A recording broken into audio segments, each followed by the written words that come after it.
Я йду з дітьми деякими. У нас організували день, якусь зустріч з новинами підтримку України, але це молитися за Україну. Ми йдемо. Так, люди збираються, прапорці. Тут новини, там новини.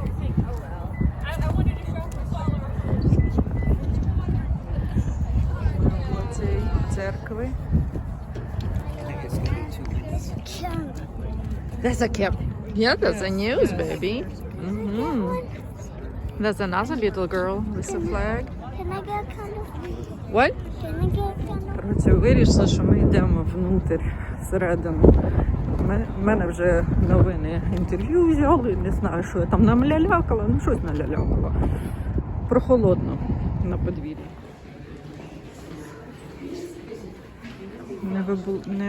Ніколи не була в цій церкві.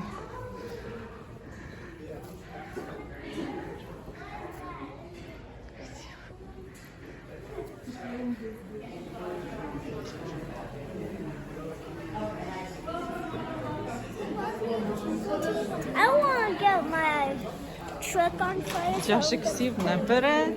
Саме головний гость. Peace I leave with you, my peace I give you. I do not give to you as the world gives. Do not let your hearts be troubled, and do not be afraid. John 14:27. A little louder if that helps. Ukraine is the cradle of Slavic civilization in the East. And the Ukrainian state actually predates the Russian state going back to the 8th century. It has a long and glorious history that was subsumed into the Russian state of the Tsars as far back as Catherine the Great, and maybe even a little earlier. But that's the old history. After the breakup of the Soviet Union in 1991, Ukraine became an independent sovereign state, which has marched steadily towards democracy and into the world of free societies. And since World War II, the United States has stood for a free world order in which you may not invade other countries to build back your Cold War empire. So, a teacher in Tulsa Public Schools. I taught for 12 years at Edison. I taught geography. And so what I wanted to talk to you guys about tonight is the impact that this has on our children. In Tulsa Public Schools, we have 38% of our students are multilingual learners. They may speak another language in their household, and many of our students are Ukrainian that are here in TPS. And what we see as Oklahomans going on right now in Ukraine, and the way that our federal government is treating the people of Ukraine is not what we want to teach our kids. In helping get goods and services to Ukraine. He's done a lot. I would like for him to say a few words about what he's been doing and how important this is for him as well. Thank you, Chris. Well, I'm so pleased that you all put this together. I know how much it means to you that are here, but also know there are a lot of people that support Ukraine. And there's a lot of good things going on. I've been to Ukraine now 3 times in the last 15 months. I'm getting ready to go again. And I don't say that because I want the attention on me, because I wanted to know firsthand what is really happening there. And I've looked into the eyes of soldiers, and I've looked into the eyes of pastors, and I've looked into the eyes of children, and I've seen the heartache and the challenges that are going on. And you can see a window to the soul through the eyes, can't we? And so we are gathered to pray for them. And just recently we had a gathering. We had a number of people, and we had some pastors come in and pray. And it meant a lot to the people that were there, but also the community. And John, you mentioned the children. I've been struggling with what is happening here. I'm late to the party in understanding how important Ukraine and their sovereignty is. And I truly did not have a full grasp of international laws and international things that were going on until this happened. And we are now at 3+ years of this war. And 2 years ago, I had an opportunity to go to Taiwan. And in my opinion, they're very similar in folks who are minding their own business and other countries are trying to take away their sovereignty. And as I think about it, the reason I asked to speak is because I want us to talk to our neighbors. When we're, as Representative Walter would say, when we're making sure that we're out there, preaching democracy, it actually makes us safe. As prior generations, right? We're not sending our soldiers over there. We are just sending help. We are just, sadly, and it feels weird to say this in this building, but we're sending help in a way that actually benefits us financially. And I'm just throwing all this stuff out there to kind of help you when you're talking to people who do not see what this has to do with us, that do not understand this is about humanity. Maybe you can appeal to them on, we don't need to be America only, right? That we need to be global citizens, the global citizens that we are. That, a lot of people talk about how much money we spend, but the reality is it's also sadly benefited us financially.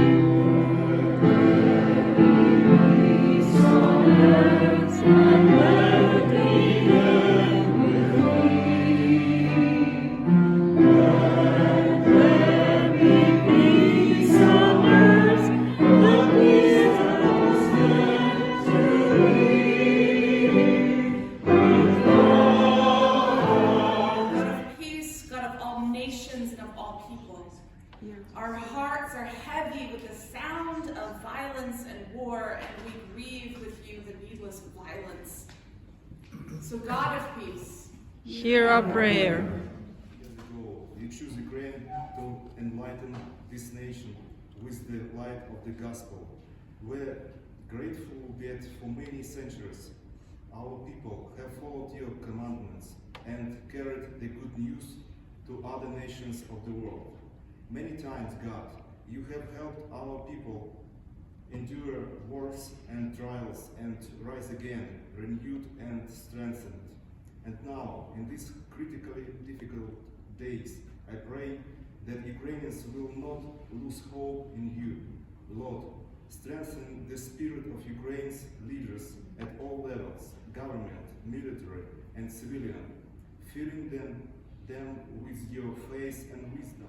So as to not to wax onto your neighbor. We all like do that. Let us light a candle Okay, guys. for the Ukrainian people. All right. For Light peace that up. will come. All right, go to Sissy. We will continue to pray until this I'm going to keep you. will pray for people's safety. If you don't get close to my hair,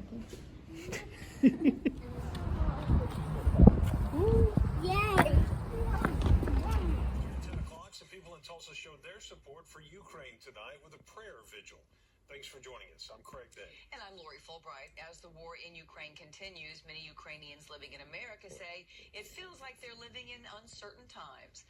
News on 6's Michaela Glenn has more on the vigil and the concerns they have with the temporary protected status for Ukrainians in the U.S. Michaela?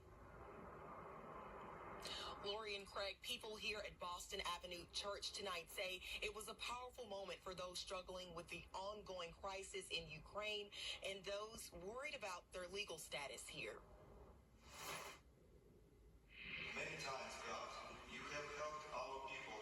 All we have left is to pray for wisdom for our leaders in Ukraine, for leaders in America, that we will come to strong and fair peace. Marina White has called Tulsa home for 23 years and feels a lot of uncertainty about the future, so she appreciates the support she felt at the vigil. I'm American citizen, I love America, but, you know, Ukraine is still a big part of my heart. One concern for Ukrainian immigrants is the potential revocation of temporary protected status. This status has allowed many Ukrainians to live and work legally in the U.S. I pray and urge the Trump administration not to revoke temporary protected status for Ukrainians who don't have anywhere to go. You know, President Trump had promised within 24 hours of his inauguration to end the war in Ukraine. And of course, that hasn't happened. Crystal Legrone organized the vigil and says the war is personal to her. I went to graduate school in Estonia, and I have a lot of Ukrainian friends. Legrone organized a prayer vigil 3 years ago when the war began.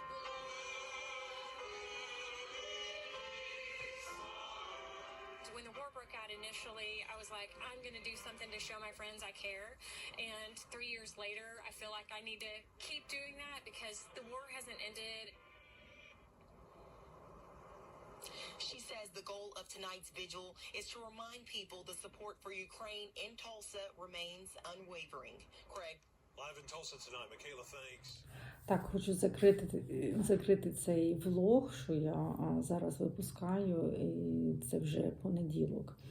Як я сказала, мої відео всі трошки перемішані, і треба якось тематично їх закривати.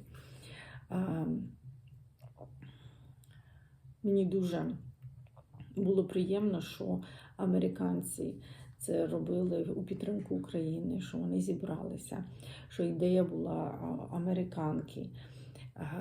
І більшість людей, які там були американці. І це приємно. Це надає надію. І наступного дня я прийшла до роботи, і один з наших канцлерів, я не знаю, він працює з дітьми, там, їм допомагає психологічно, все таке. Коротше, він прийшов до нас на кухню, треба було розігріти обід для вчителів, і він такий проходить: ти тепер знаменитість. Я кажу: ви мене бачили? Він каже: так, каже, я подивився новини і побачив вас, і кажу: ця жінка з нами працює, так що мене вже впізнають. І після цього всі мої співробітниці на перерві дивилися ці новини. Ну, хоч так,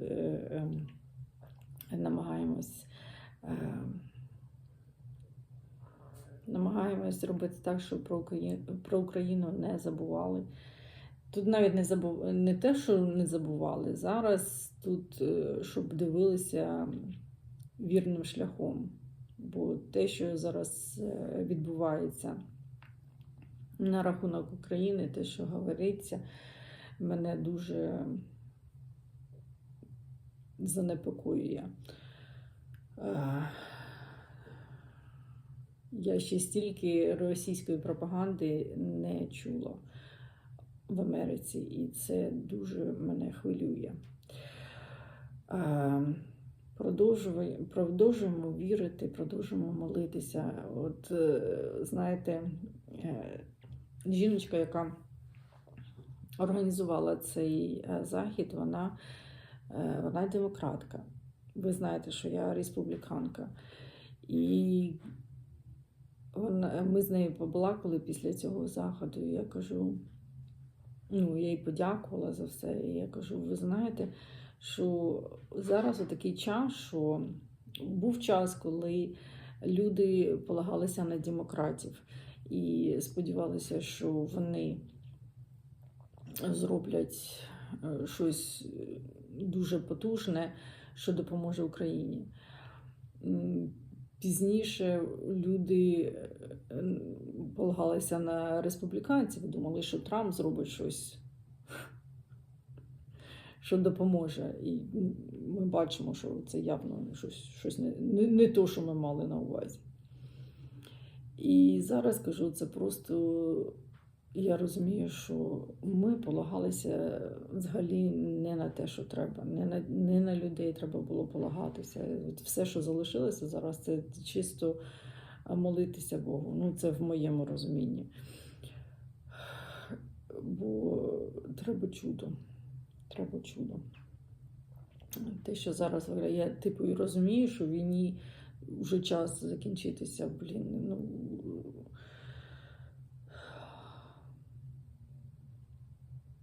Але не так. Коротше, в мене нема слів, я мовчу, я кажу, я просто за вас молюсь. Серце рветься.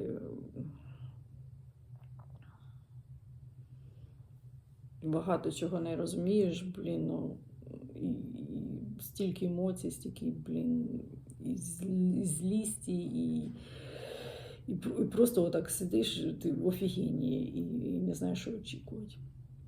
Ну, це я, а вам я взагалі не знаю, як вам. Коротше, я буду закривати влог. Дуже дякую за вашу підтримку, підписку, перегляд реклами, коментарі, полюбляйки. Дуже дякую. А вам бажаю миру, свободи, перемоги в Україні. До нових зустрічей. На добраніч. І бабай.